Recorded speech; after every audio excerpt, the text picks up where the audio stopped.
ঢকুৱাখনৰ খিলামৰা আৰক্ষী থানাৰ অন্তৰ্গত দক্ষিণ খিলামৰা মাছফুকন গাঁৱৰ এটি 13 বছৰীয়া শিশু বলিন ফুকনক মৰিয়াই হত্যা কৰিলে পিতৃ নৰপিশাচ Pulen Phukan উৰফে বেডুৱাই।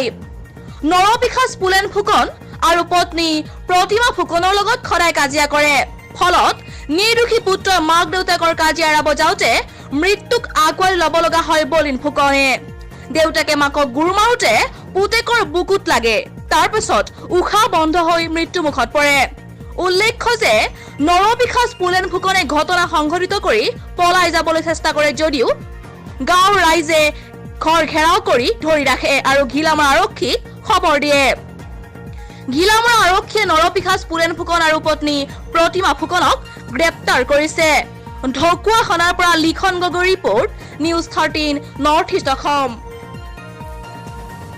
Bharat University Scholarship Entrance Exam for Engineering is going on in Assam Northeast.